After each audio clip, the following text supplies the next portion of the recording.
Well, good afternoon, ladies and gentlemen, boys and girls, wherever you are in the world tuning in. Yes, it's me, Pete the Irish pilot. I'm back again here by 27 left at London Heathrow Airport. It is an absolutely glorious day, temperatures in the high 20s and just fair weather cumulus. We're here for some fun up to 3 o'clock local time, so that's 2 o'clock Zulu, wherever you are in the world. Adjust your clocks to our timing. We've got 1 hour and about 36 minutes of landing onto 27 left, and then in alignment with the runway alternation program that Heathrow has. You can find that with a Google search. They'll swap across to other runways, basically for noise abatement. But what's coming up this afternoon? Lots of entertainment, including this, a British Airways 787 inbound, I think, from Austin, Texas. It's a dash 10, beautifully wings level. They're going to be like a billiard table this afternoon. There's absolutely not a breath of wind, and it'll touch down as smooth as melted butter on hot soda bread. We're also going to talk about where I've been, take your questions coming up in the chat, talk about the aeroplanes that are coming in. And we have got a couple of beauties coming in a while. We've got 330-900s, and of course we've got the king of the skies, the Emirates A380, all before we finish this broadcast. So where have I been over the last few days? I've been over in Ireland. I had a great privilege to be the guest of AirNav, to have a look around the Shamwick Oceanic Control Centre, which is quite a phenomenal place.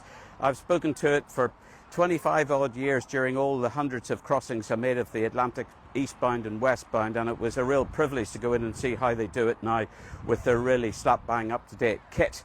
And the weather was actually very nice. Strangely enough, it wasn't raining. And then yesterday was a really fantastic occasion, at least for me, and for those of you that may have caught me on Airliners Live. We did an unusual show. It's not one of their scheduled ones. It was an extra. And in between the rain showers, we had a great chat about all sorts of things, including the aeroplanes, big and small, coming into Manchester, and talk to the guys that run Airliners Live. And it's a wonderful channel, and I would really recommend heartily that you take a look at that on their feeds. So what's coming in behind me? Well, let's have a look. It's one of the many Airbus A320s that British Airways have. That's the workhorse of their short-haul fleet. Coming in onto 27 left, they'll have auto brake low, a bit of thrust reverse idle, and they'll touch down as sweet as a nut and taxi into T5, which of course is the epicentre of British Airways operations here at London Heathrow. Those of you that haven't visited here before, Myrtle Avenue is just beside this highway, the dual carriageway. It's open to the public, no charge to get in. And on a day like this, it's a wonderful place to be. If you don't like the sunshine, the free vitamin D raining down all around you, there's some shade, and plenty of people are in there at the moment with their director's chairs, their picnics, their cameras, their video cameras, and we'll just spin around and give you an idea. Or if you really like the sunshine, you can get a free suntan as you watch the Myrtle coming past to land on 27 left. Coming up in a while's time, we've got a Virgin 789. There'll be a 350-900 belonging to Qatar in about 45 minutes, I would imagine. And in an hour from now, I'm expecting to see the Emirates 380. So whilst another short-haul aeroplane, this is Swiss Air Jet coming in from Geneva. I'll just have a quick look as you enjoy these pictures at, hello Dean, I go there all the time and I love it. Well, I love it too, Dean. It's a wonderful place to be. And there you go, there's the Swiss coming in. Beautiful jet, beautiful approach. Not a heck of a lot on the paint side of things. It's one of these more bland liveries they get these days. It's essentially a white jet with some stickers put on, which I'm not personally so keen on, but there we go. We'll talk about Shamwick. Shamwick's an amazing place. It's called Shamwick because, rather unoriginally, it's an amalgamation of Shannon and Prestwick. Shannon do the communications and Prestwick are doing the controlling, and basically you're shifting anything up to nearly 2,000 aeroplanes in a day through that airspace. In June they hit their record of 1,979 aeroplanes through that block of sky over the Atlantic Ocean in one day, which is really quite phenomenal. Coming in behind me, 320, another 320 belonging to British Airways. I can't honestly tell you where it's come from, but it'll be somewhere either in the UK or Europe. There's going to be a lot of them today, interspersed with medium to heavy to supers indeed. So we're going to get a good variety of stuff, and we'll talk about them as they come in. So Shamwick's an amazing place in a rather remote location, but it does a fantastic job. Hello, Myrtle Bird Spotter. Yeah, good day to you. How low are they overhead? Oh, they're probably just coming in over the threshold. They're coming down about 100 feet. The idea is that you should, on the absolutely sweetest in that approach, be crossing over the start of the runway at 50 feet. So that's what you should be hearing as you're crossing the runway. So they're down about 150 feet. Hello, sir. It's me, your personal flight tracker. Well, hello, Nike Aviation. You're back again. Good man yourself. Now, listen, put my charges on the tab, will you? And just let me know how you get on with tracking, and tell me what's coming behind me, because I've forgotten to bring my Mark 1 eyeballs for the back of my head. But that'll be absolutely great. I look forward to working with you this afternoon. Thanks so much for that. Oh, the Airbus came from Manchester. Well, it was on one of those yesterday himself. Here comes a 321. It's a Neo, Sharklets, and those new engines, again, absolutely rock solid. These boys know their onions. They're doing this day in and day out, and to them it's like falling off a log. Water off a duck's back. Could you say hi to Emilio, my 4-year-old? Hello, Emilio. You love aeroplanes. Well, do you know something? I'll let you into a secret. At age 4, that's when I fell in love with aviation. I won't tell you how long ago it was, but I'm with you. I feel your fun. So good man yourself, and stick at it. Looking for some gee landings today? Well, yes, so are we. The only snag about that is that we've got this blessed hedge and a bit of a heavy-duty fence in the way, so the actual touchdown on the asphalt is something that we're just going to have to imagine is fine. And there's absolutely no excuse today for getting it wrong. There's barely a breath of wind. There's some beautiful fair weather cumulus in the sky, but otherwise it's a classic sort of summer northern hemisphere high pressure day. So anticyclonic activity, and hopefully this will remain for some time. So this is triple, probably come in from, well, it's obviously come from the States, but where exactly I don't know. But look at those enormous inboard flaps. Huge, beautiful jet. They've always been beautiful since the first one came out. Fantastic piece of design. And they really don't make them like that anymore, but that was a lovely smooth approach down into the flare and touchdown in the touchdown zone. I'm sure he got it absolutely spot on. Right, who else have we got here? It came from Dallas. Well, thank you very much, all of you. It's a 777-200. Thank you, Nike. All of you telling me that it's coming from Dallas, so I've got lots of inputs. This is fantastic. Thank you. Love from Pakistan, and the same right back at you. Thank you. Pete, what's your favourite airport? There is no question that the best airport in the world, in my opinion, is Singapore's Changi Airport. Look, no words describe it. Go there and you'll see what I mean. Now, that's easier said than done. I appreciate that. But if you ever get the chance, do not drop it. Hold on to it as tight as if your life depended on it, because you will love it. It's like no other airport. In fact, it's not an airport. It's a destination. It's almost like a shopping mall and a load of hotels and very high-end stuff with an airport thrown in. Quite superb. Okay, here comes Speedbirds 7810 coming from Dubai. Well, these people are going to be jolly glad that the sun has come out, because they'll be able to get off the airplane in their shorts with their lovely suntan and continue doing the same thing here in Hounslow, West London. So here he is on the approach. He'll have flap 30 out, beautifully stable, autopilot disconnected. And the radar will start to call out the heights now.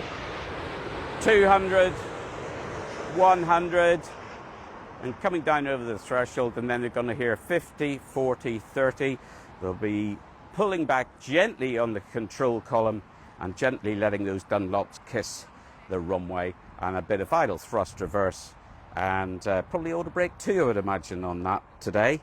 And they'll trundle off to the far end of 27 left and vacate an appropriate rapid exit taxiway and go into one of the parts of T5 where they'll disembark. Hello from Czechoslovakia and hello from Hong Kong. How do you become a pilot?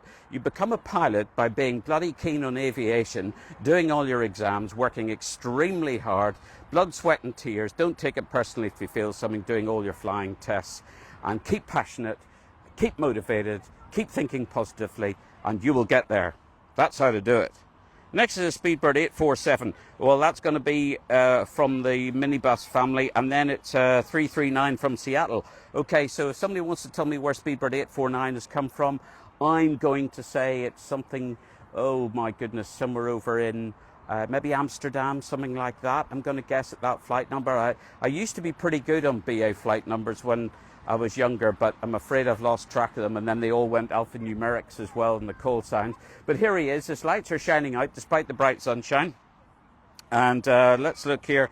I actually love your channel, man, Owen Clune 007. Okay, well, thank you very much for that. It's a 320-200. Yes, I would agree with that. And he's come from Warsaw. Oh, well, there you go. I was a million miles away. But let's enjoy him. Echo Uniform, Yankee Mike. I think I'll be flapped full.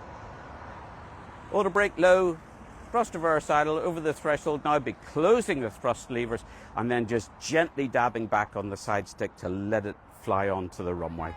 No big control inputs required on a day like this. Unlike earlier in the week when we had Storm Floris, which was absolutely horrendous. There were airplanes all over the place. Most of them managed to land, but there were some diversions, and further north in the UK was, oh, it was like a bomb burst of airplanes all over the place. Did my first PPL lesson here in Cork last weekend. Good man yourself. Excellent. And I hope the weather was set fair. And that's the start of a great journey. You're going to love it. It's wonderful. And just be aware, and I'm a product of this, that the weather in Ireland is desperately, desperately unpredictable, and it's generally not going to be what you want for more of the time than you would imagine. So just be resilient, but go up the flying club, sit and talk to people, shoot the breeze, sweep the hangar floor, make tea, make coffee. As we see another Airbus 200. Where's this one come from, I wonder? Can't see anybody telling me. It's Uniform India. It's another 320-200, same way, same day. Absolutely sweet as a nut, and down they come. In fact, some of these landings, the captain may have to make a PA to tell the passengers that they've actually landed. It could be so smooth, unlike the ones where the passengers are asleep and their wake-up call is having their fillings falling out as they get a spine-crunching thump onto the deck.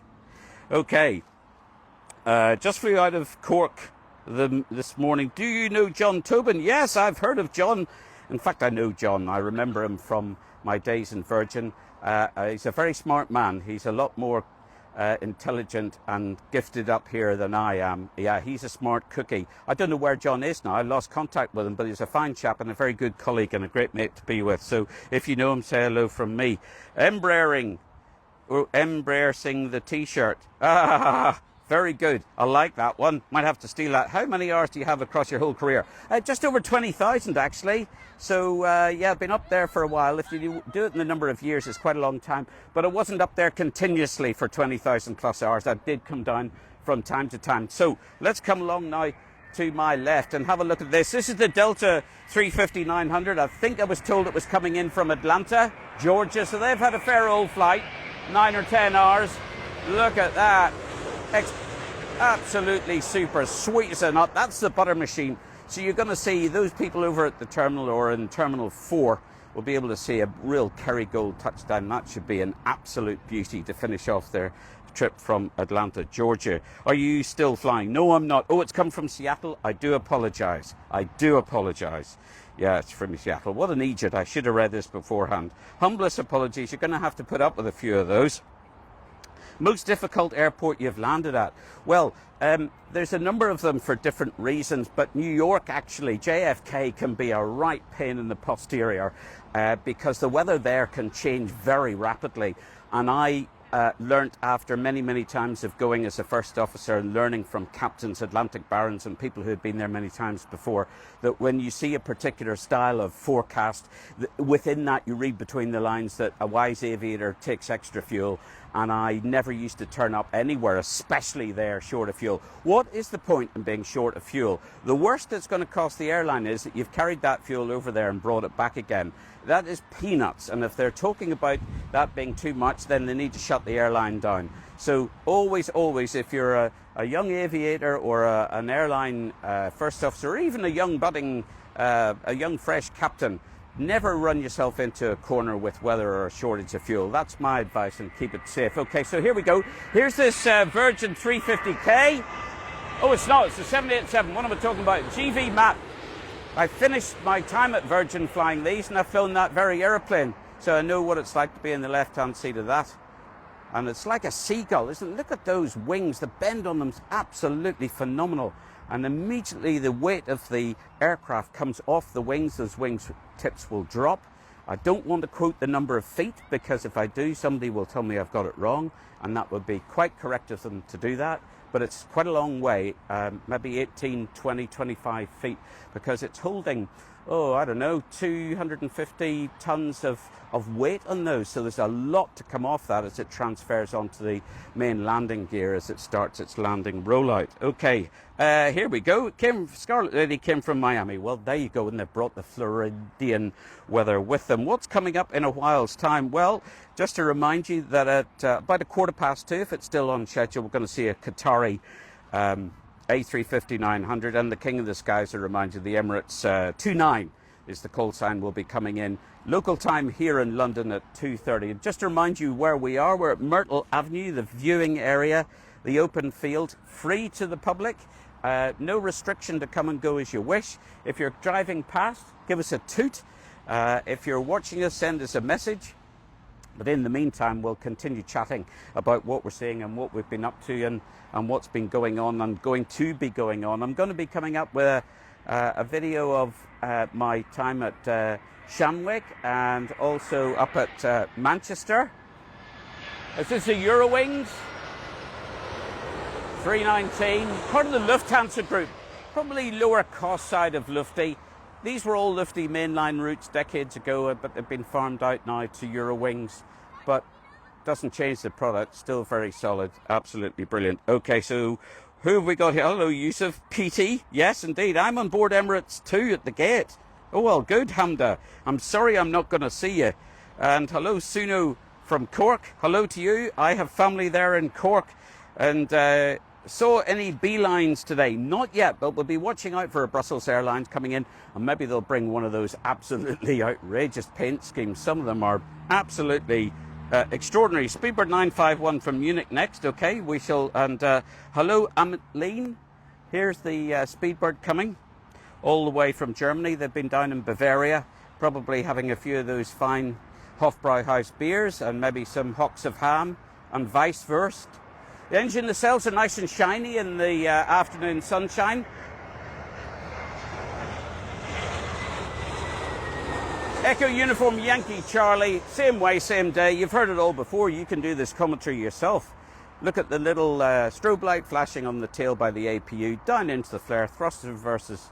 The throttles are, thrust levers are closed, mixing up my Boeings and my Airbuses, but you know what I mean. Hi Pete, I loved the stream yesterday on Airliners Live with you on it. 777X Will. Well, that's extremely kind of you, and you know what? You shouldn't say it, but I loved being there too. Not to talk about myself, because that's not me. And the fact that somebody else wants to hear it, well, that's well and good, but it's a little bit embarrassing when you start talking about yourself and actually doing it a lot. So I hope you felt you got some variety out of it. But I had an extraordinarily good time, and I don't know, you never know, never say never. They might invite me back, but I did really have a lovely time. Is it possible for a civilian to actually land a plane in an emergency? Well, I believe that it is, and I'll tell you for why. Air traffic controllers have the ability within their control centres. There will be somebody who has got some flying experience. And I'll continue talking while this whirling Airbus comes in. Some are from Spain, and I'm sure Nike's going to tell me where it is. Part of the BA, or the International Airlines Group, of which BA and Aer Lingus are sister companies, and Iberia. So that's a kind of low-cost side of Iberia, you could say. And he'll be perhaps parking in T4, Terminal 4, but some of them do go over to T5. Bit of a strange mixture. How could an air traffic controller get somebody down on the ground? Well, depending on how much time they've got, they can talk them through the very simple rudimentary tasks. And what you're trying to do here is preserve life. Now, you're going to get this airplane on the ground and try and get out as many people as you possibly can. If you can get the gear down and some flaps and all the rest of it, and get it down over the runway. We're not looking for Kerrygold landings or brother landings. We're just talking about getting it down and stopping it. Some people have friends who are pilots. They might ring them up and say, can you get in here now and help us do this? There's all manner of things, but it's not impossible. A lot of people now do flight simulators, so even if they're not pilots, they might be flight sim aficionados. Some people have got thousands of hours on Microsoft Flight Sim, so all of these things help. So that's definitely a possibility there. Hello to everybody that's saying hi to me. Hi, any good tips to build a good captain? Oh, crikey, that's a long one. The next is a 777-200 from Vancouver. Look at this. This is a mighty beast. With the One World livery, obviously British Airways is part of that. Mike Tango, long way from Vancouver, west coast of Canada. And the wingtips are just flicking a little bit. There's a little bit of turbulence as the temperature is rising down into the flare, and a beautifully smooth touchdown. What's going to happen now is that as we're coming up to 3 o'clock local time, you get up to maximum heating, and with that will come off the black asphalt on the runway. There'll be thermaling, and that will create instability in the air. And whilst there isn't an awful lot of surface wind, there will be a little bit of warm rising air, and that can a bit like if you're going down the river in your canoe. It's not whitewater rafting, but it's a little bit of eddies in the air or equivalent in the water, and that can make the wings rock a little bit. So it's not that there's a strong wind or the pilot doesn't know what they're doing.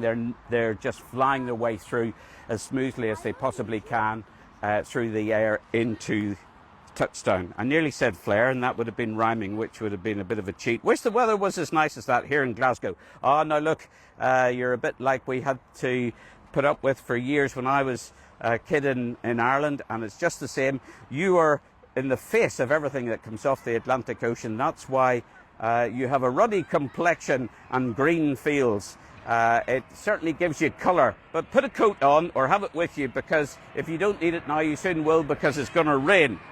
But hello to you all in Scotland, and thank you for your support. Here's another triple, India Victor. Now, India Victor is looking to me like something that could do with a damn good wash, as your mother would say, and a good spruce up. It's looking a bit tired on the outside. Now, most of the time, if you said to a passenger, this is my thought anyway, if you said to a passenger when they've gone down the air bridge and got in the airplane, what colour is the airplane? They would have no idea. It could be purple with blue spots on. They've no clue. Now, obviously, some people take an interest, and then there'll be av geeks on the airplane that are really interested, and they'll be able to tell you everything about it. But most people don't care, and I think the airlines sometimes say, well, we're not going to bother. But there are outfits like Emirates, in fact, all the Middle East three, Singapore Airlines, Lufthansa, my heavens above. Lufthansa, when I was a kid, you could eat your lunch, your food off their jets. They were like they were just taken out of the wrapper. But of course, everything costs much more money now. And they kind of say, well, it's not a priority. But that's one there that I'd be getting the sponge and the bucket out with and the jet wash to give it a damn good clean when it's over in the maintenance sheds. Hello, Fletcher Wilby. Hello, Peter. Now, my mother calls me Peter, which generally means I'm in deep guano. Please call me Pete. No captains, no sirs, no commanders, none of that formality. Just call me Pete, and that'll do great. My husband is landing the 801 in half an hour. Please, can you rate his landing? Well, Soph's MB, I will certainly say to Speedbird 801, give me a shout when we come up towards his landing in half an hour. Tell me his first name, and we'll say hello to him. But I can't tell you anything other than how beautiful his approach will be. And there's Uniform Alpha, a 320. I guess it's going to be like Soph's husband's jet coming in, unless he's doing a 19 or a 21. I can't see his touchdown, but it'll be absolutely glorious. I'm sure it will. I'll eat my hat if it isn't. But you can fill that bit in, and maybe when he's having his dinner this evening, if he's not in bed having a snooze, you can say to him, hey, Captain, there you go. Look at that. I was watching you this afternoon. I've got my beady eye on you. Oh, Airbus is talking about Emirates, which is really good to see. What are your thoughts on cockpit cameras being added on the top of voice recordings? I'll give you my honest answer. I'm not happy about it. I never was. It was mentioned 20 or 30 years ago, and I don't think it's necessary, to be perfectly honest, and I think it's counterproductive.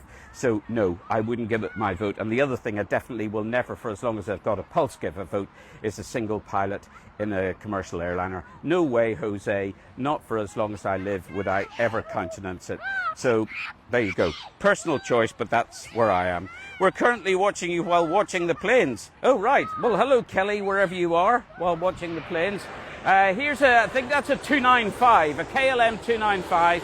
That'll be from Amsterdam. They are really successful jets. They've got massive dunks on them. And you see he's got a very small but building amount of lateral instability there. This is increasing more and more. And there is a little bit of surface wind starting, and that's just completely normal, the diurnal variation of wind and temperature, as you would expect. But let's not get bogged down in Met. It's a lovely day, and that's good enough. Any advice for teenagers who want to become a pilot? Yes, work hard at school, get your exams, maths, English, science, focus on them. Sure, be interested in flying, but you've got to get those exams. And if English isn't your primary language, you need to be competent. ICAO level 5, I think, will be the standard you will need. So make sure you focus on that, and then as time goes on, you can start to focus more and more on the aviation. You do not need to go to university. Doing A-levels is a wise thing. Some would say going to university as a backup in case something goes wrong with the flying is useful, but that's entirely personal choice. But first and foremost, if you're in your early teens, focus on the GCSEs or equivalent. Here's British Airways Neo. He's got sharklets, he's got LEAP engines, November uniform, a 320. What more can I say? You've heard it to your blue in the face, just like his engine nacelles. Coming down, beautiful landing, top job. Any questions, please put them in, or if I'm saying something wrong about any of the airplanes, I'm not proud. I will gladly be picked up, and I accept all feedback. Where are the EK triples from Dubai? Where are they? Well, they come from Dubai. They're based in Dubai. My understanding here is that we've got 6 380s a day with Emirates and 1 triple. Where they also send a triple to other places like Newcastle and Dublin, because not every airport, of course, can take a 380. A 380 is a double-decker, so you need double-decker air bridges, and not every airport has them. And this, for those of you that haven't thought about it on a global basis, makes operating an A380 very tricky, because you've been cut down not only on the size of the runway, the taxiways to allow a 380 to be able to taxi around on the surface movement area of the airport, but also to be able to handle getting the passengers off with double air bridges. Okay, what have we got here? Looks like a 321 Neo. Somebody's going to tell me where it's come from. It's from Nice. How did I know? Well, a little birdie told me Neo with a Y on the end, Yankee, Neoi. Neoi from En France. Très bon. Au revoir. Yes. Okay. And they've brought the beautiful weather from France with them. Which airline do you most enjoy flying with as a passenger? I'm going to be boring here and repetitive. Singapore Airlines. Consistently, I've found them to be brilliant. I'm not saying they're faultless. No airline is faultless. Everybody does their best, but some days are better than others for a whole combination of reasons. But in my personal experience, Singapore Airlines do it time and time again to the most wonderful standard.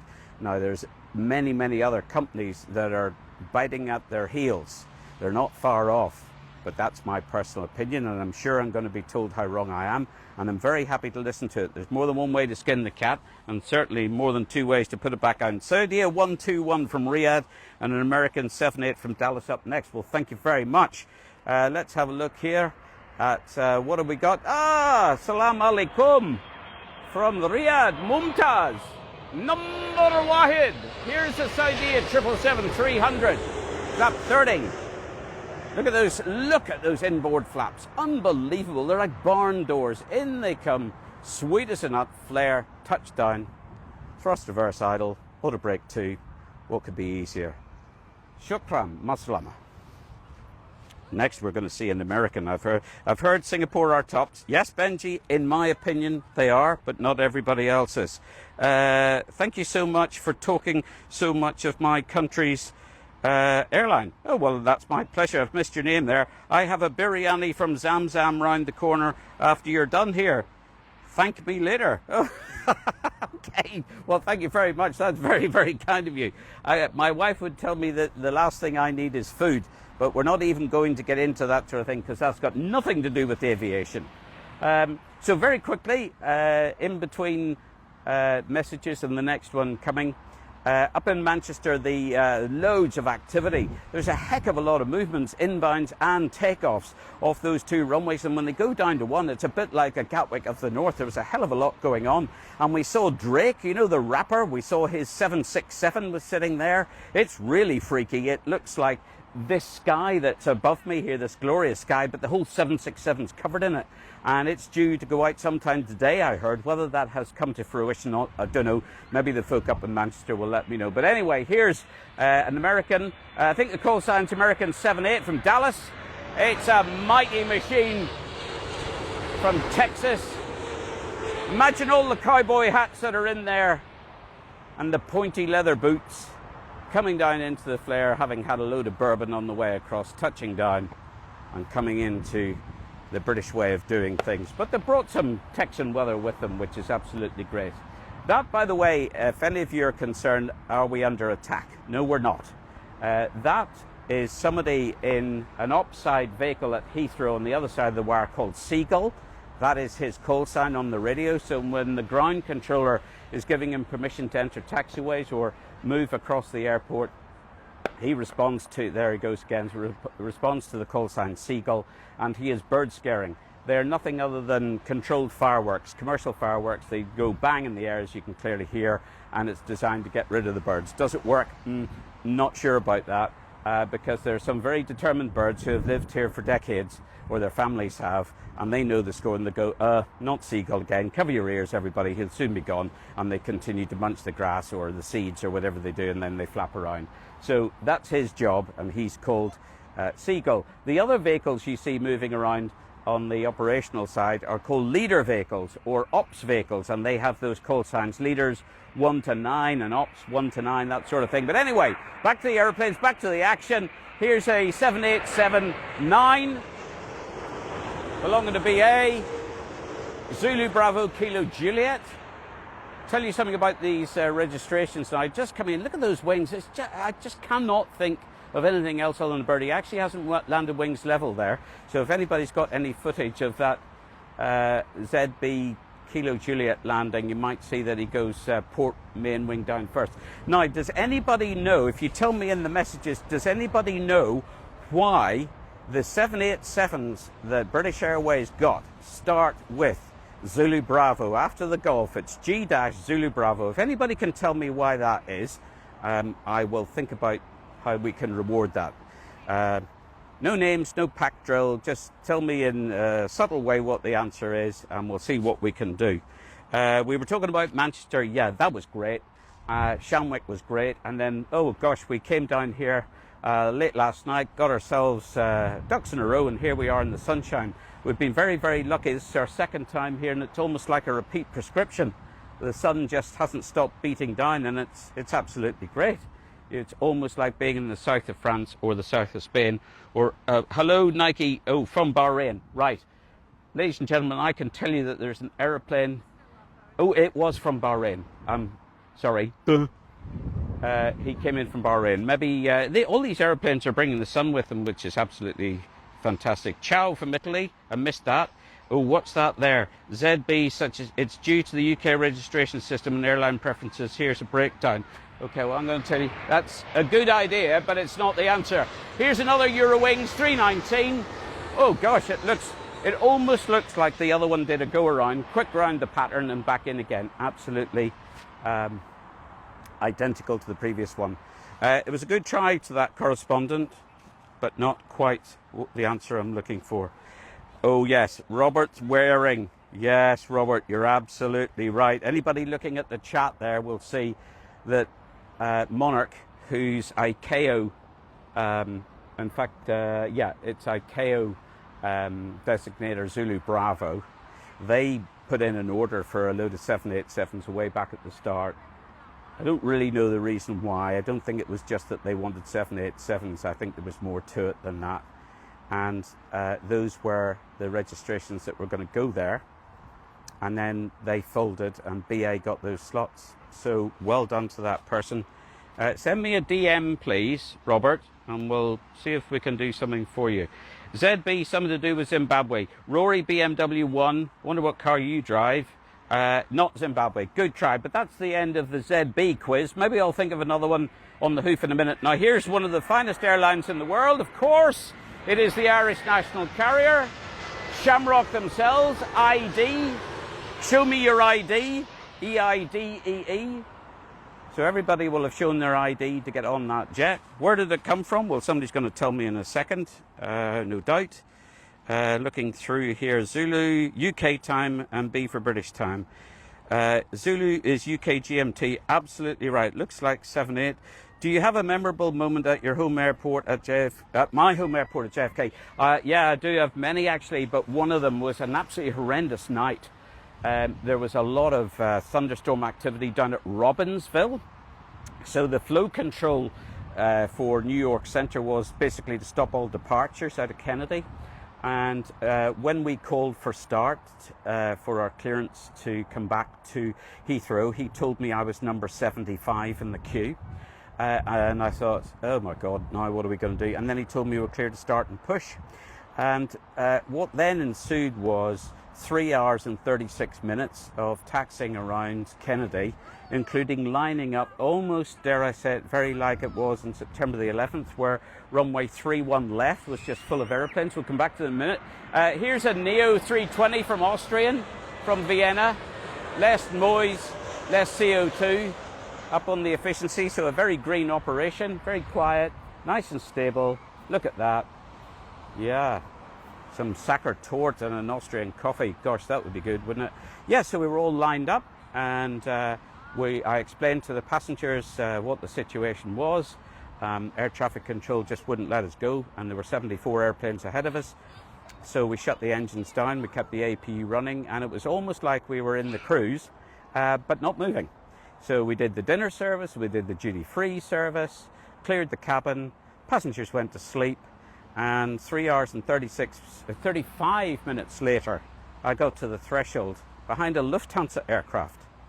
And it was a 747-400, and the controller told the Lufti aeroplane that his flight plan was cancelled and vacate the runway, and the German guy accepted it and went over the other side. And I said to the first officer with me, if he gives us that tosh, we're not doing it.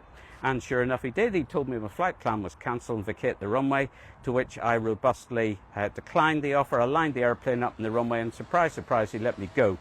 So I hadn't even turned 1 minute of flying time until we got to 3 hours and 37 minutes after chalks off. EINSE, guess where that's come from? It's a very new, shiny Aer Lingus Airbus. But once again, may I say, even though I do love Aer Lingus, that's not my favourite livery. Aer Lingus have done an awful lot better than that over the years.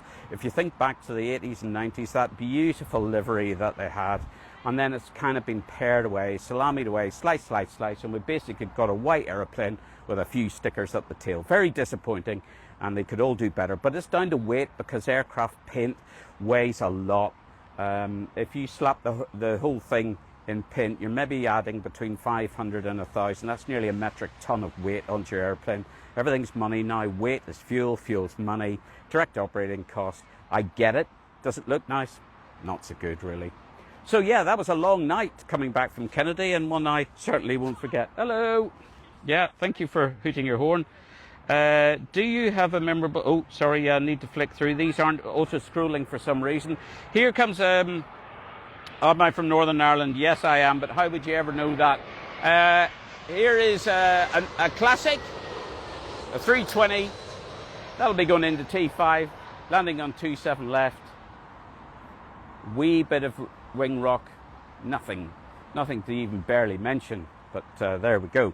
I'll just see if I can get the scrolling on my phone sorted out. How are we doing for time? It's gone 2 minutes past 2, and in about 11 minutes time, that Qatari 109, a 350-900, and once again a reminder, depending on holding into London about 2:30 for the Emirates 29. Just going over the top of us is a 4-engine airplane. I'm going to guess it's a Lufthansa. Whoa, gosh, what is that? I'm going to say that's a Lufthansa 340-600. Could I be right? Maybe somebody will look on flight radar and tell me. Okay, I've got a triple coming next. I think it's American Airlines, but I'm sure I'm going to be told. Classic and 320. Okay, right. So yeah, that was one of my abiding memories of New York. There've been quite a few stories over the years, nothing serious. Look at this, here's Qatari triple, come from Doha. Look at that, will you? That is a monster of a machine. Absolutely vast. And those 12 wheels are just poised to gently kiss down onto the runway. There he's snatched at it a little bit, but down she goes. And they'll probably all be ready for a good sleep now, and then they'll be off. The crew will be back off to Doha with another fresh load of passengers and another airplane about this time tomorrow. Okay, so what have we got here? Hello, Hussein. Lens King, great channel, I love it. Greetings from the Rebel County. Oh, no need to be like that, but hello to you. Lufthansa, but you could be right. Great channel, yeah, okay. Hi, Pete. How did you like flying the Canarsie approaching JFK? Oh, now we're talking. The Canarsie is a right old pain. And the thing about Canarsie is that the controllers there, it's all down to approaches over New York City and Manhattan, and they think, or they certainly did in my day, that an A340, 300, a 600 or a 787, even a Jumbo, even Concorde, could do what a 737, a 320 and an Embraer does, and it simply can't. But a Canarsie was really challenging because, in my experience, because it's a non-precision approach, it had a higher minima, and they would bring you in on a cloud base that was right by it, and sometimes you were just skirting along the base of the cloud doing this curved approach to the right onto the 13s at a couple hundred feet above the ground. There's a rather shitty looking L2 left two-door on Juliet Foxtrot.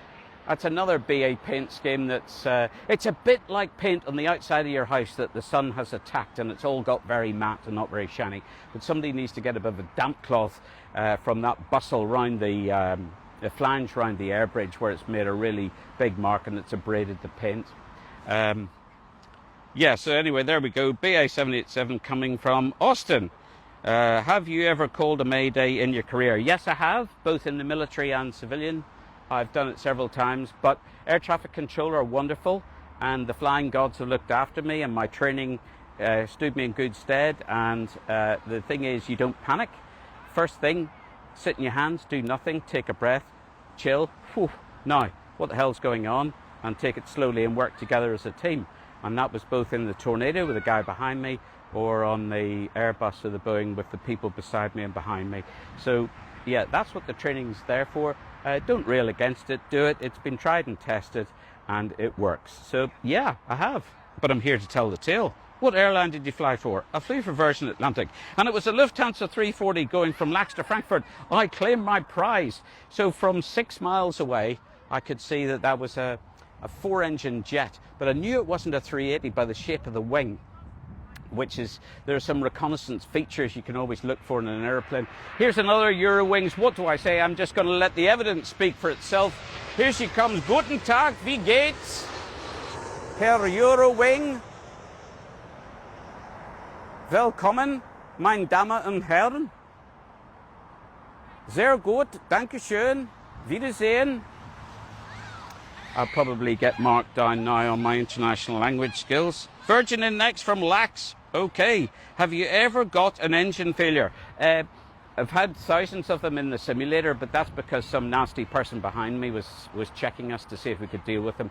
Oh, God knows how many times, and it's always when you're just about to rotate off the runway, it's a test item. In the airplanes for rail, I have never had an engine fail. I've had the fuel system to an engine fail, so we lost that engine. In fact, that was about to, we were starting our takeoff at Hong Kong, so we just stopped the night and they fixed that. And I had an engine problem a couple of times in the military, but nothing serious. Look, flying is the safest form of transport. Those statistics don't lie. Globally, it's the #1. Now look at this. Here is a Virgin Atlantic A350K. It's looking absolutely resplendent. Those XWB engines from Rolls-Royce. V-Jam, synonymous of course with the Virgin Record label. Coming down, look at those wingtips. Aren't they beautifully blended out? The bend on them. Oh, super machine. That is a glorious looking airplane. Airbus did a fine job. How long did you fly for Virgin? I was there 25 years. Thanks for asking. Hi, Pete. Hope you're well. What airlines did you fly for? I'm very well. Thank you very much for asking. And the same right back at you. I flew for Virgin Atlantic. Love from Bangor. Well, that could be Wales. It could be Maine, or it could be Northern Ireland. Wherever you are, same right back at you. Did you fly the 747? Only in the simulator for my assessment to get into Virgin. After the interviews, I had to do a test to see if I could fly. And I'd never been in a 747 in my life. And they put me in this simulator down at Crawley on a Sunday morning. And either they were all asleep or somebody gave me some divine powers. But by hook or by crook, I managed to convince them to let me in. And they put me on the Airbus fleet. So that maybe that gives you an idea of how well I flew Boeing. But the rest is history. There we go. Please save the live on your page. Okay, I'll look into that. Thank you very much. Joey tells me that there's a United from San Francisco, the 787 coming. What's coming from behind this tree? 3, 2, 1. Thank you, Joey. Imagine, Joey, you do the commentary while this beautiful looking aeroplane comes in. There we go, Dreamliner, down she comes. You'll notice on the back of the engine, the cells on the 737 MAX and the 787, 7478, they have that notched edge to it. It's designed by NASA. Those were intended to reduce engine noise, and I think they do work. Probably cost an awful lot of money, but that's why you've got that serrated edge on there, different to the plain edge that you see on most other wing engines. What's your most memorable flight? That's a story in itself, but we'll hopefully come to that. Why is the 340-300 climb performance so reduced? The CFM 56 C2s were gutless, there's no question. The C4s were slightly less gutless. I'm not saying they were more powerful, they were just less gutless. It was what I would call an aeroplane ideal for long, thin routes. It was a long, thin aeroplane, about as long as your latte spoon. And it was great when you got up there, but holy God, especially if you had a full load and you were operating off a reasonably high elevation airport and or the air temperature was high, that would take forever, perhaps 45 minutes to get up there. I've even had to do something like a toboggan where we've had to level out, accelerate and then climb up again. It was short on power. Now, there's some people say it had 5 APUs. I think that's a bit rough, and for somebody that flew it for so long, I won't be having that. But I can't lie, it was short on oomph. Those dunks weren't big. But hey ho, there you go. Here's a Scandi jet. Looks like a Neo. Somebody's going to tell me where it's coming from any minute now. It's from Oslo. Thank you very much. Now, talking of paint schemes, there isn't a hell of a lot of paint on that, but my God, it's nice. I love the suppressed subtle SAS, and I love the member country flags down the back, and I think that one actually works. It's interesting. It's not just a piece of white paint and a blue sticker. Tell us what you think. Do you like the Scandinavian livery, which of course is now under kind of new ownership? Air France KLM have taken a huge chunk of that to keep them going. They were in diffs which is really extraordinary for an airline when I was a child. That was so iconic, so brilliant to be in financial diffs. Just shows you a sign of the times. Another airplane coming, I think it's an Airbus. I love the slight grey on the SAS fuselage. Well, good for you, so do I. Is a newly qualified female pilot student, 38 years old, disadvantaged when applying for the airline jobs? Absolutely not. And on my way here, I was having a conversation about people getting into flying and not being sexist, I'm being absolutely straight. I have no fear or favour in this whatsoever. I have great thoughts about female flyers. I don't think they get a fair crack of the whip necessarily, as the Irish airline Aer Lingus comes in, the national carrier, another Neo. Look at that, beautifully shiny. That's the way to keep them. And despite all the rain over there, it's as clean as a whistle. The girls are really good flyers. And dare I say it, they come with a slightly different mindset to the blokes. Now, there's all sorts of reasons for that. And we don't need to go into that here. This is a sunny afternoon to have a good chat rather than start off some sort of shindig. But there are more and more girls getting into flying, and I think that's wonderful, and I want to promote that. In fact, I'm trying to start something at the moment to raise the profile of the girls, and the information in terms of talks and publicity needs to get out to schools so that young ladies at, in their early teens realise that not only is flying possible, but air traffic control as well, which is a great part of aviation. And it's a linchpin, it's a cornerstone of the whole operation. But they still need more, and the same for flying. EasyJet and BA and Wizz are really on this, and good on them for doing it. And I think there should be many, many more. And don't be putting an age of 38. Oh, that you're only a whippersnapper. Get on and do it. If you want to fly, damn well chase it. Okay, here's a 78 belonging to British Airways. Few parts changed on their engine nacelles at the front, one thing another. Again, starting to look a bit ropey on the paint jobs there, Mr. BA. You make big profits. Why don't you get some soap and water out and give it a jet wash, make it look a bit more presentable? Apart from that, very nice modern jet. Next 787 from San Francisco. That could have been that one. I do apologise if it was. Whippersnatcher. Oh right, yes. Have you ever heard of Carpat Air? I have, and I think they're somewhere out in Vietnam or Indonesia, out in Southeast Asia somewhere, but beyond that I really can't say very much about it. Did you ever fly the Fokker 50? No, I didn't. I never flew in one as a passenger. I have never flown it, but that was like a souped up Mark II F-27. Great jet, great aeroplanes, the F-27, and the Fokker 50 I think was a bit noisy, but it was great for flying into the likes of London City and Sheffield Airport, as it was, Humberside, these sort of commuter third level places. It was very good, but you don't see many of them around. I miss cheat lines and older liveries. Planes mostly look the same nowadays. Exactly. And I'll tell you what's more, and this is probably putting a grenade into the conversation, like electric vehicles. To me, they all look the same. They look like a jelly mold that somebody has bought, and you just go along and put your sticker on it, like build your own dinger, or, I don't know, Tesla, or something on it. They all look the bloody same. This doesn't look the bloody same. This looks bloody marvellous. This is from Qatar. This is that A350. 900 I was talking about. That's Qatar 109, Qatari 109 from Doha. He'll be here for about 2 hours, 2.5 hours.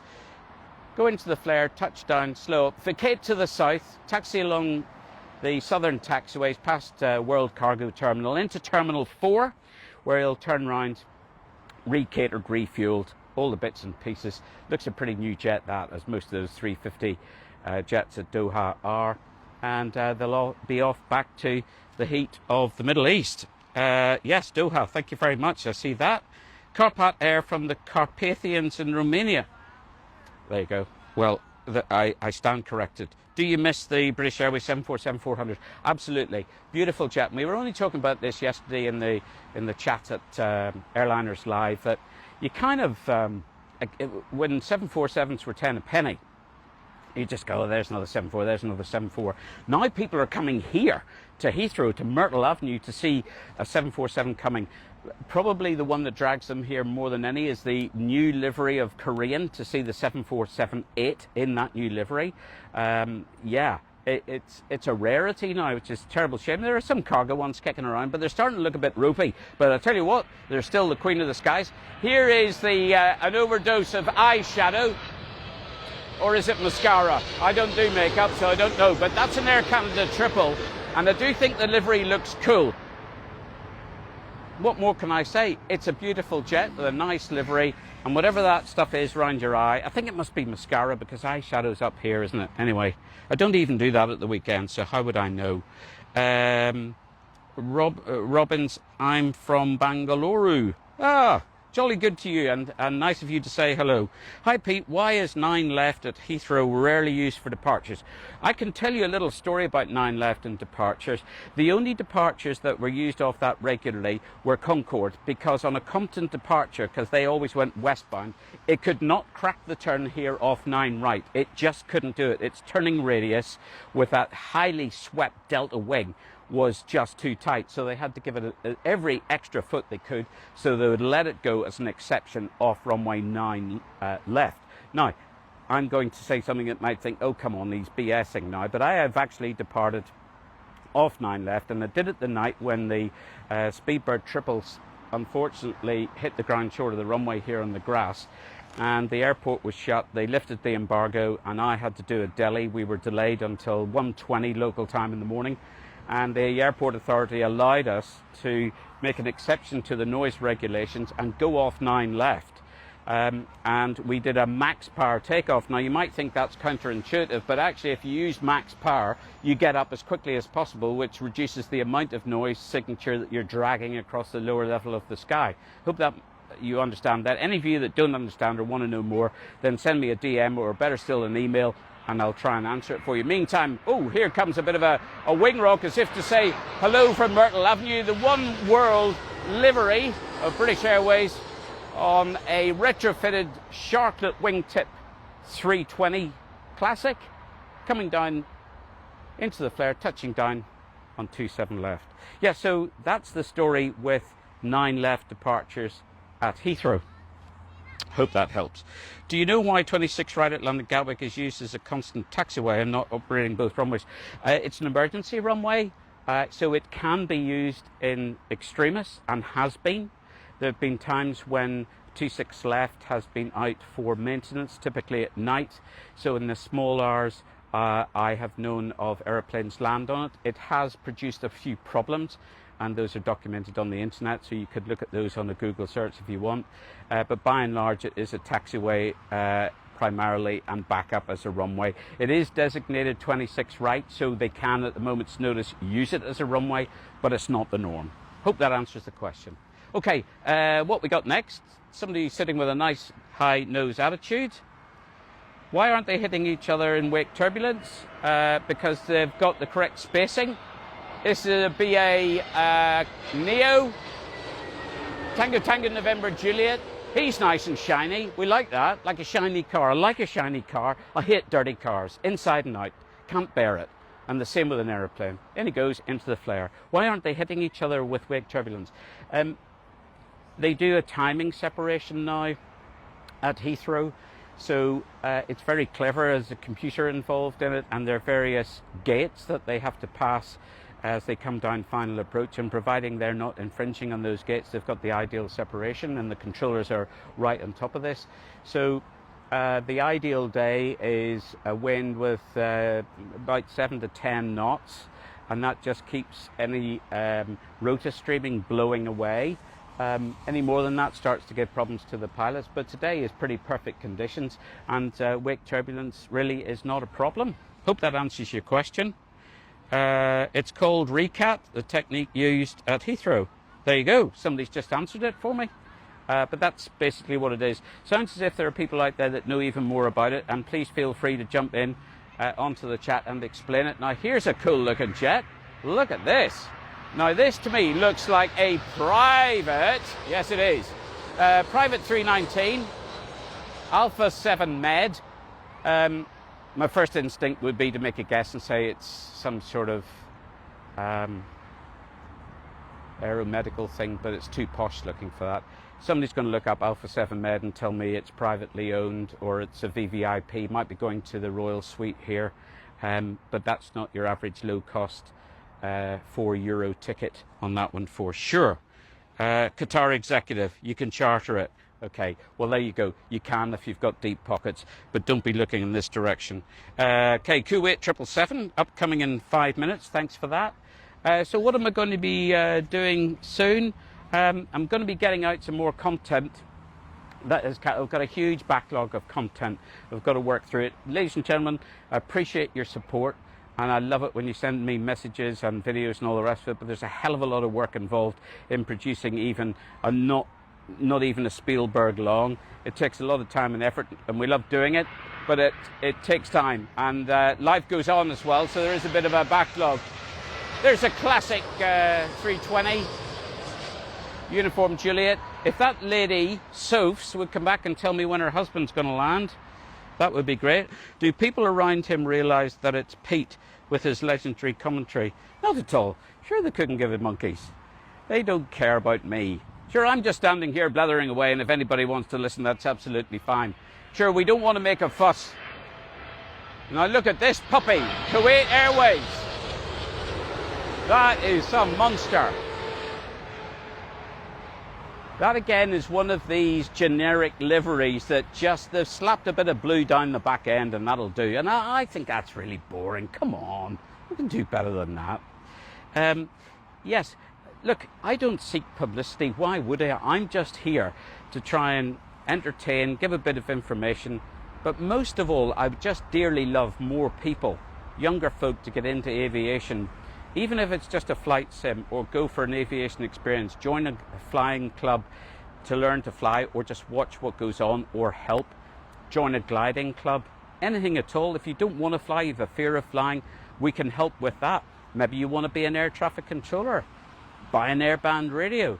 Just talking about air traffic control, liveatc.net is available to anybody on the internet, but you will notice that there's a gaping hole, and that is the United Kingdom. It's against the law for air traffic control RT frequencies to be transmitted to the public here through retransmission through the internet.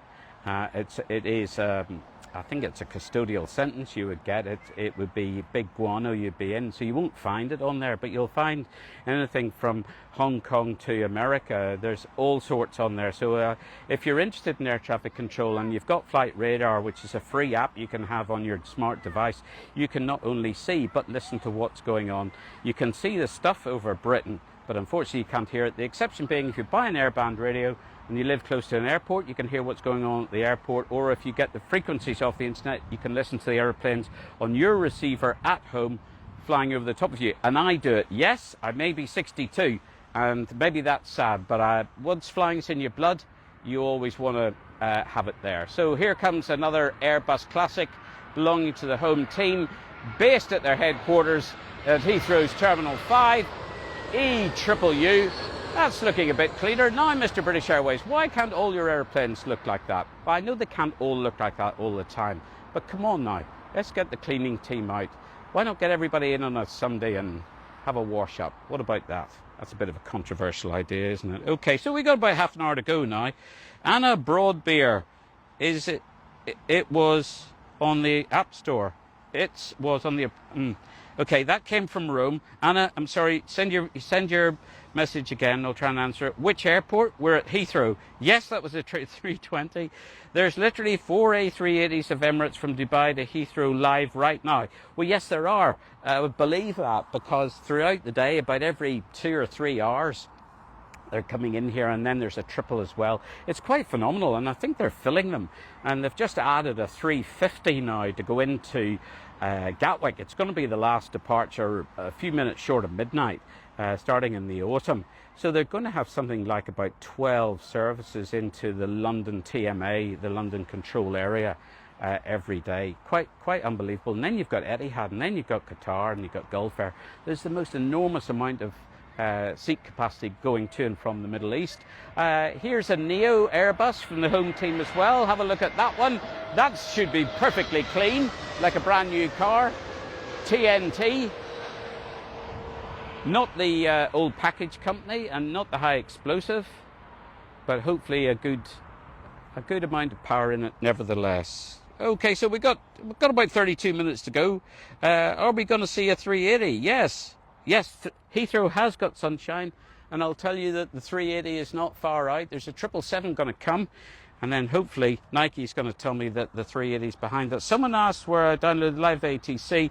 You just get it. It's an app off the App Store. 2 777s up next. Thanks, Nike.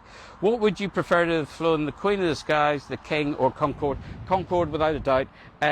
It's got four rockets on there, and it goes at Mach 2.2, 22 miles a minute.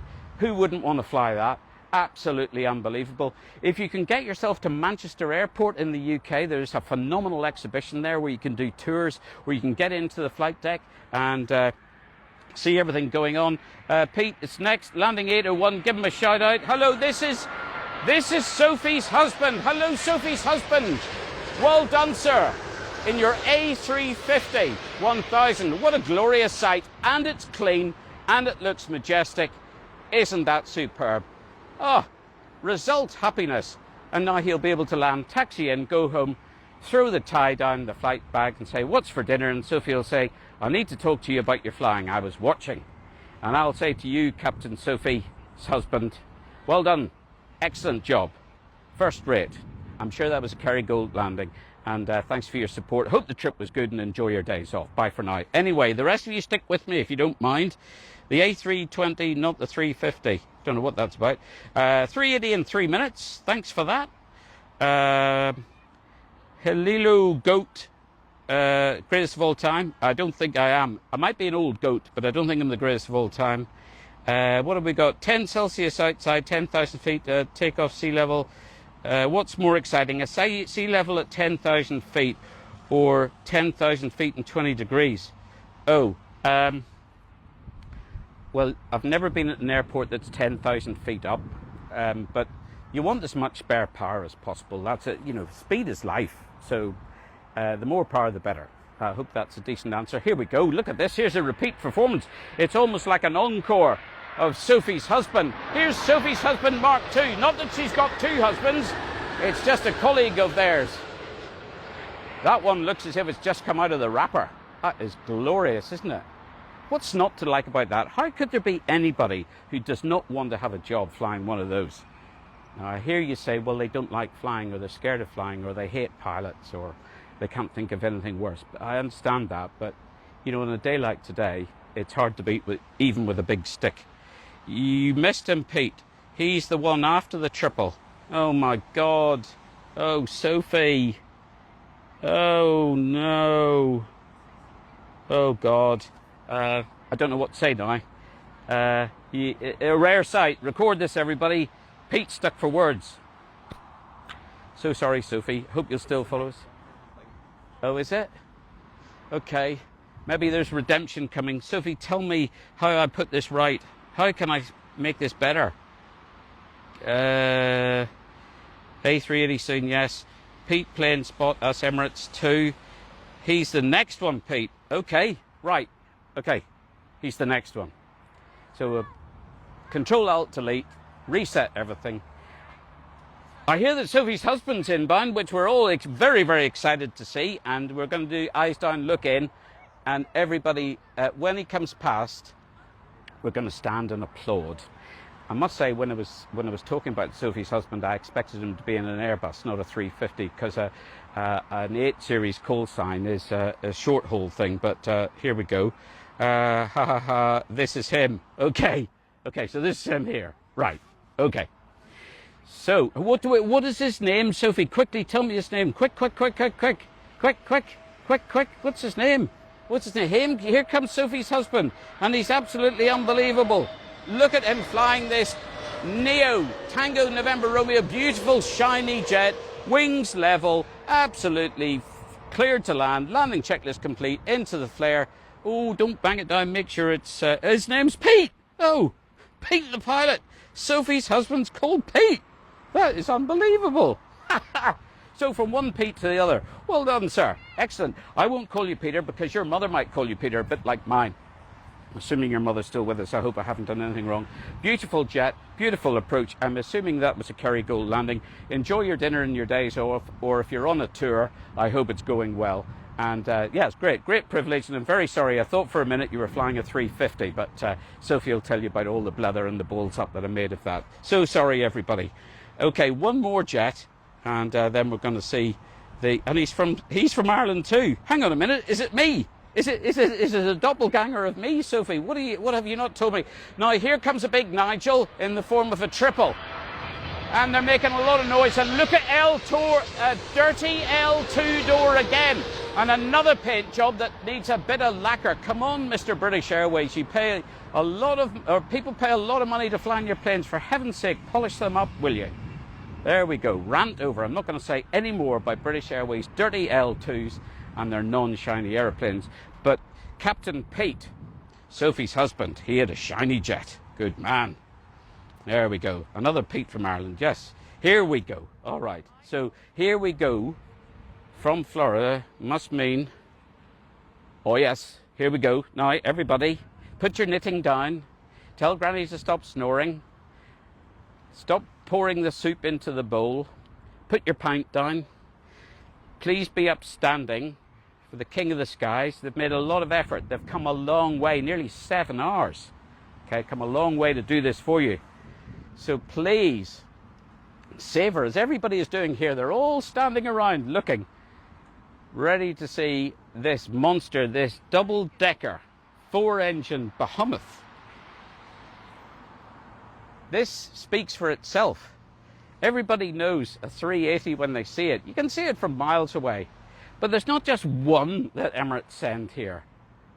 They send copious numbers of them to London. And here's just one example.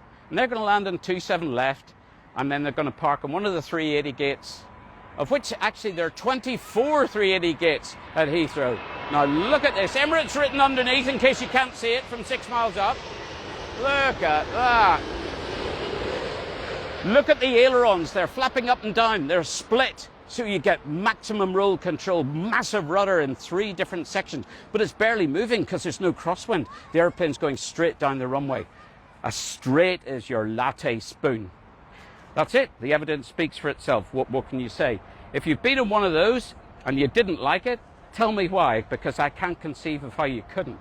They're a fantastic airplane, and there's lots of room. Not surprisingly, it's huge. Marvellous. Hope you enjoyed that. Kings of the skis. Yes.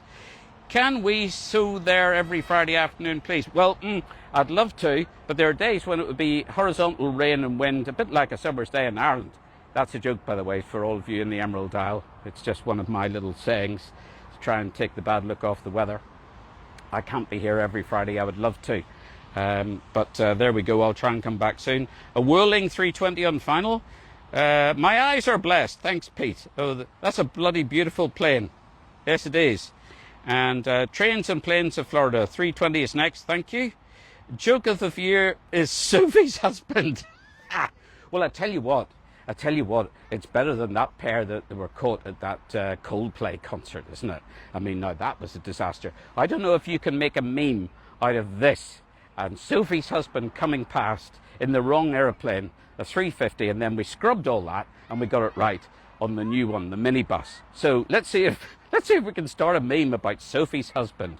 Sophie, if I've ruined your lunch or your early afternoon, get yourself an afternoon tea and put it on my bill. And add a bag of crisps and a Kit Kat, and I'll pay for it all to sort it all out. Humblest apologies. I hope I haven't caused domestic strife. Now, what's coming, a bigger gap you'll notice, because we've got to give some time for the air to settle down behind that 380. And here is Hola from España, a whirling member of the International Airline Group's family of airlines. Personally, I think that's a disgusting livery. Horses for courses. I just think it's gawping. But there you go. Most people won't realise what it looks like when they're inside, but that is... You know, whenever you go down the road and you see a car and you think, oh my God, why did they ever buy that colour?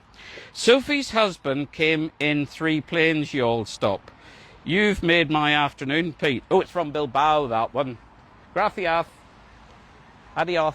Well, I'm glad I've made your afternoon. I hope I've made it for good reasons. There's going to be a 380 taking off soon. Unfortunately, that's way over there, behind that shed, which I can't see. There's the shed, and I'm afraid I haven't got X-ray vision. And that's going to take off, well, if it's going before 3 o'clock, it'll be over on that runway, so I'm sorry I can't do that. Hi, Pete. Where's the accent from in Northern Ireland? Belfast, about 1,000 years ago, to be honest. Yes, hello to Senor Wayne.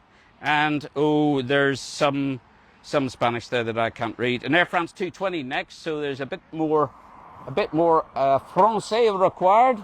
Bonjour. Commander, there you are. Look at that. Nice jet, the 220. Really like the 220. I think it's a cool looking machine. Really nice, quiet, and obviously a very effective aeroplane for flying around Europe.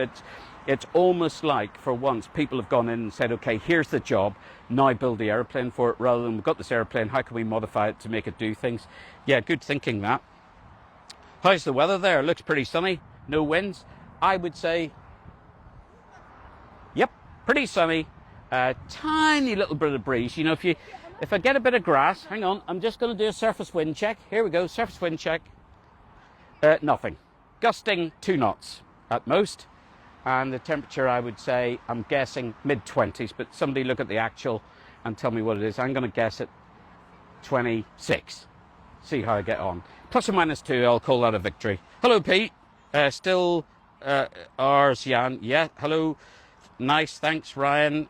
Morning from Toronto, where planes land upside down. Oh, don't say that now, that's not on. Hello, love your reels. Really amazing. Thank you. Here we go now. Here's the Nigels in a minibus, a 320 Neo, Sierra Delta, nice and clean, nice and shiny, beautifully stable, landing checklist complete, cleared to land. What more is there to do? Well, just look down the far end of the runway, close the thrust levers, just nudge the nose up, get the wheels onto the runway, thrust reverse idle, auto brake low, Bob's your uncle, Fanny's your aunt, job done. Clear the runway, cross the ground, taxi in, shut down, go home. Or get another load of passengers. Something like that. You know the drill. We need some trash talk on Ryanair landings. Well, Ryanair don't come in here, and you're a rage baiter, whoever you were. I've missed your name. Rage baiter. If Michael O'Leary heard what I said about him, he wouldn't be happy, but he wouldn't ever pay the fees to come in here. He gets as close to here as Gatwick Airport, and that's it. He wouldn't even divert in here. The Flying Harp, you have more chance of seeing Lord Lucan on This Is Your Life or a pig flying in the sky than seeing Ryanair in this airport. And if you see it, it's AI or it's a meme. It just didn't happen. Okay, GTG sir, got class CYA later. Okay, all the best. Thank you very much, Nike. There you go. Sharklet wingtip retrofit, classic 320. Nigel minibus, or a Nigella, indeed. There was I talking about females in aviation, Nigels and Nigellas. That's not a derogatory term, by the way, before all of you get on and say, whoa, wait a minute, you can't be saying that. We've been saying that for years. These things are not derogatory. We're all in flying together, and there's nothing a pilot likes more than a bit of banter.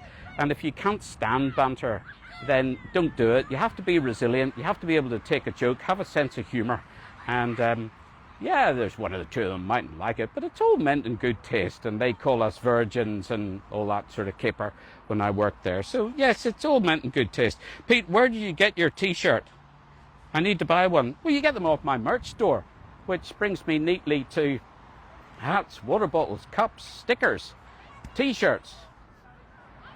Yes, it's all here, and it even fits a big fat slob. Hoodies, they're all there, so go on my Comey link and you'll go straight to the merch store. Now here's a lovely paint job. This is a beauty. Etihad 787 from Abu Dhabi. That speaks for itself. Yes, they might have lots of gold and it may be the colour of the sand that covers the ground, but that looks choice, that looks rich, it looks classy. And that's the sort of thing they'd be doing, and it was shiny, it was clean. So that's the sort of standard I believe they should be all working to. Because, you know, let's be honest, let's just throw a bit of a grenade in here for discussion. Say what you will about Michael O'Leary, there are not many of his jets look ropey. They're shiny and clean. The livery is pretty decent, it's been painted. But some of these people here are charging many noughts on the bags, racks, for the airfares compared to the Flying Harp. And their jets, some of them are a blooming disgrace. I got in one the other night and it hadn't even been cleaned. And it's not part of the deal apparently in the turnaround to clean it. Now that throws up all sorts of questions, which we're not even going to go into. But, you know, come on now. If you keep slicing like this, there won't be any salami left. Anyway, Virgin Atlantic is coming next very soon. Excellent. What airline do you think has the best livery? I think my honest answer is Singapore Airlines, and I'll tell you why. Not because it is very sexy or very different or very complicated. It's iconic, and it hasn't changed really since the day it started. Here's a little whitetail 7.3. I think it's a sub. 737 MAX. I think that is Ascend Airways doing a sub-charter for, would it be a Polish carrier lot? But I'm not sure, but I think that's Ascend Airways. And I think that Singapore Airlines is the best livery because they haven't mucked around with it. They haven't changed something that wasn't broken, like they haven't changed the cabin crew uniform. It works, it's iconic, it's top drawer stuff. Why fiddle about with it? If you take an Aston Martin or a Rolls-Royce engine and you go in when it's running perfectly well and you start tinkering about with it, you make a bollocks of it. And they have got the common sense and the wisdom not to do that. and that for my money makes it the best. Now, there'll be a lot of people disagree, call me an old fart, an old belligerent curmudgeon. That's absolutely fine, I can take it, no bother, but that's my feelings. Don't worry, if any of you are getting fed up with this, 16 minutes to go and you'll be able to go and put the kettle on or go to the pub and get the hell away from me, and you'll be delighted. With a baby bus 319 coming. Great, Trains and Planes of Florida. Okay. This looks like Iberia, so I am going to have to say to them, hola, buenos dias.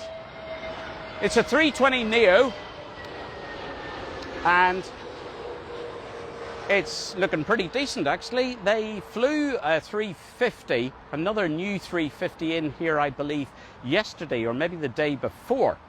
And it's about the 20-odd airframe of the 350s they got. They brought it in. They're trying to get the crew training sectors in, and it was seen at Terminal 4. Now, correct me if I've got that wrong, but I think that my facts are correct. But I know that there are people out there doing lots of fact-checking and will soon trip me up, and I'm very happy to accept the criticism. Brand new Aer Lingus 320 on the way. I'm flying Shamrock up the Irish. Well, good for you. What nickname do you have for Canadians? What about you think of Air... What about you think Air India flight? I don't understand what that means. G'day, Pete. Got a Teams interview with Jet2 flight path coming up. Any tips? Give it every single thing you possibly can, okay? Research everything. Get on to latestpilotjobs.com, and here comes, by the way, while I'm blethering, because this is important, is another Nigel or Nigella in a classic 320. That isn't just an idle chit-chat over a cup of tea or a glass of water or whatever. Take it very, very seriously. Practice all you possibly can. If you know anybody that's done one, certainly in the very recent past, get on to them, buy them beer, offer them rewards, do anything to get all legitimate information out of them you possibly can. Get on to latestpilotjobs.com, great website. If you need to pay money to access the forums, do it. And there'll be people in there that will have shared their experience, and you will get nuggets of information that you won't get anywhere else. Now, be yourself. Do not try to pretend to be or say or think otherwise than what you are, because they'll break you down. They've been at it time and time again. Most of all, I wish you luck. Be passionate, be enthusiastic, and sell yourself. Make sure that you come off that Teams call where Jet2 think we've got to have that person, because to have them would be a waste, a terrible waste. Do not let somebody get in and steal the cake from in front of you. I wish you all the best, and tell me how you get on, please, because I'm really impressed with Jet2. I've got former colleagues of the Air Force that work there, and a mate of mine from years ago, and I think it's a great operation. Talking of which, here comes Aer Lingus. Look at that. Yet another shiny Neo. Look at it, glinting in the sun, full of Irish charm. And they brought the warm weather of Ireland that it's so well known for with them. I'm going to say it came from Dublin, and somebody's going to tell me where it's come from. What runway are you at? I'm at 27 left at London Heathrow. What does livery mean? I'm really curious. Livery is the paint job, the colour scheme, that sort of thing. Thank you very much. Virgin Atlantic 787 is behind the next 320. Thank you. The BA's from Amsterdam. Got that. 25 years living in New York City. I might have been one of your passengers. Well, great, and that was a pleasure for me. You now can get up to £50 something per person. The Riyadh Air livery is one of the best.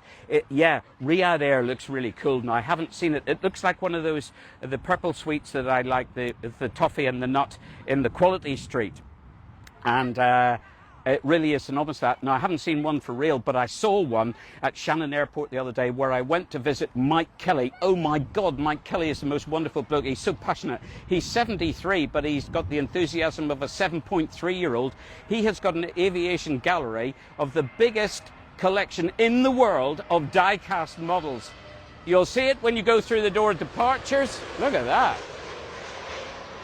There's a nice shiny minibus, Mr. British Airways. You should be proud of that one. Why can't they all be that way? I promised I wouldn't say any more about that. I'll shut up. Yeah, Mike Kelly's collection. You'll see it on the door as you go in towards departures to check in, and also upstairs past security in the departures area.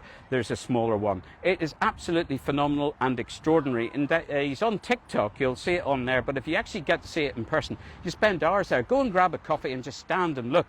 There's any manner of aeroplanes, and Mike has even got a Riyadh Air 787 in there. It got presented to him by the head of Riyadh Air. It's unbelievable, the jets. He's a mate of John Travolta's, the people he doesn't know, the models he...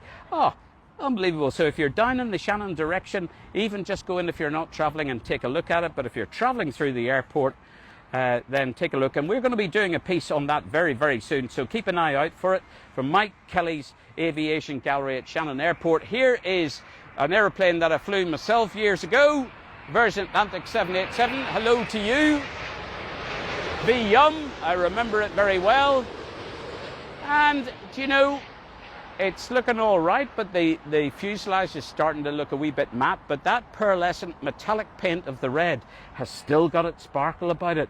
Still looks good, but then just need to get the wet rag out and do the rest of the fuselage. So relief is in sight for you, ladies and gentlemen. Those of you that your ears are hurting and your eyes are bleeding. There's light at the end of the tunnel, and it's not a train. In 10 minutes and 30 seconds from now, we'll be off the air to leave you alone. Hello, hello to somebody that has just given us a toot there. Yes, just quick reminder, merch store, go to my Comey link. You'll see everything on there. Worldwide delivery, all sizes, male and female available. You'll get this. And many more. There's the road to Riyadh. There's all sorts. They've got designs on the side here, or you can have a modest one if you don't want to make such a fuss, or you don't really want to admit to being in any way associated with Pete the Irish Pilot. There's a symbol on here, but go and take a look. Baseball hats, particularly good for weather like this, and water bottles, drinking mugs. It's all there, the whole shebang. So yeah, just a few more airplanes to go now. 10 minutes more. What do you do some plane spotting at Lax? I'll buy you lunch. Well, that's terribly decent of you. I have a wee snag with that. Is there any chance you pen the ticket across as well? Because I need to see how I could fit that in. But I'd be very keen to come and do that. Here is a little bit of a wing wobble there on the 319. Echo Uniform Papa Papa. Don't know where he's come from. We came down in one of those 319s the other day. Not a bad jet at all. And I was really impressed with the crew. I know I've been banging along about about Aer Lingus, but as a Lamborghini just goes past me there. It's not a Ford Fiesta without a silencer. That was a Lambo. I was really impressed. And I'll tell you why.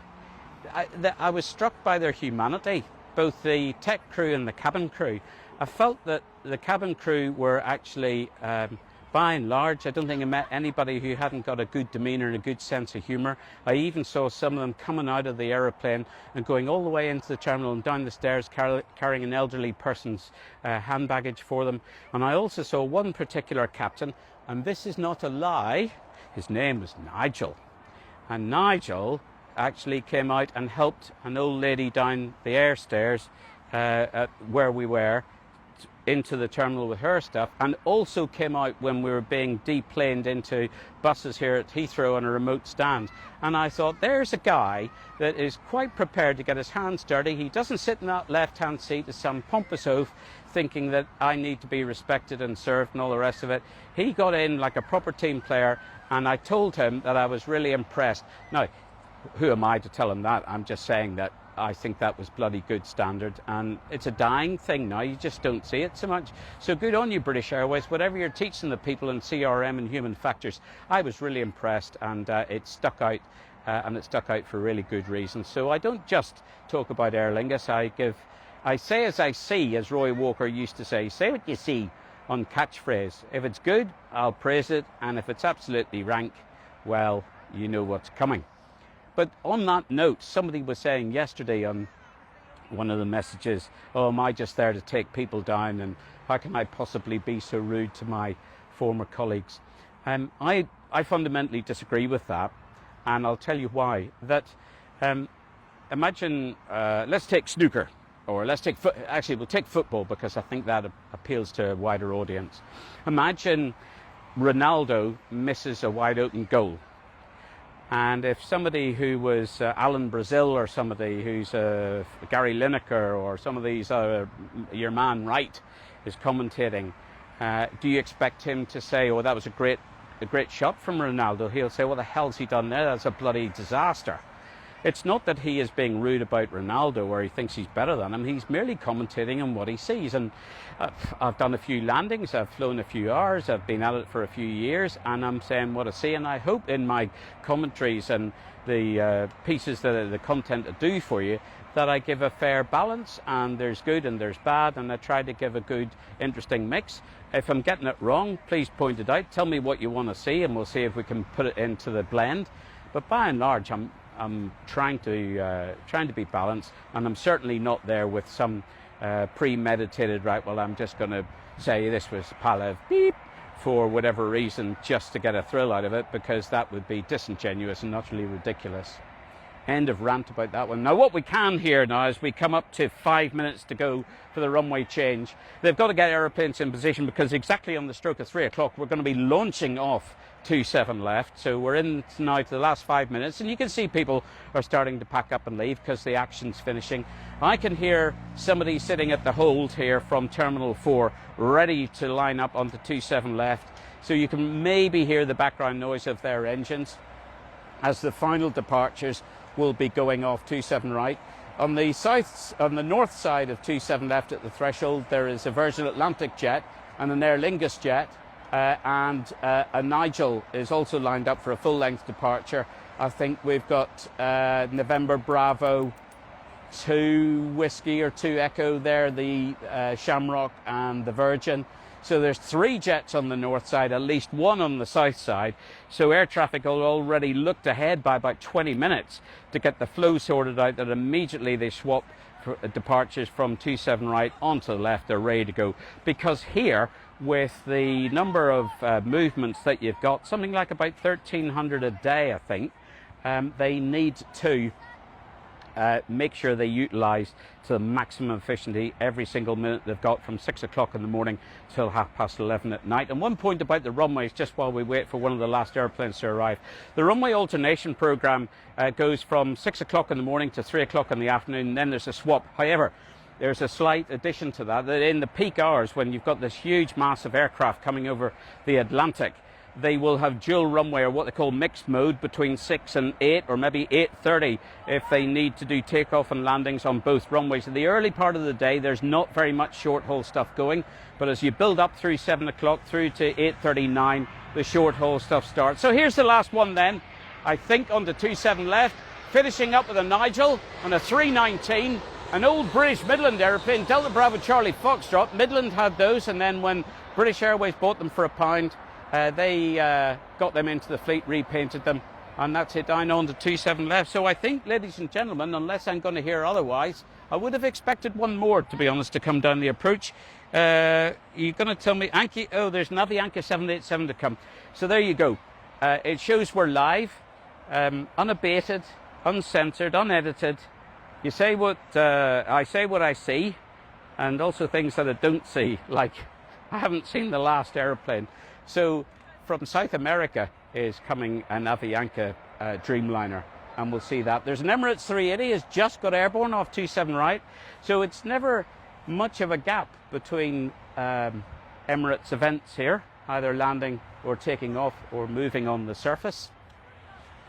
The runway alternation program, as a reminder, is available on Google.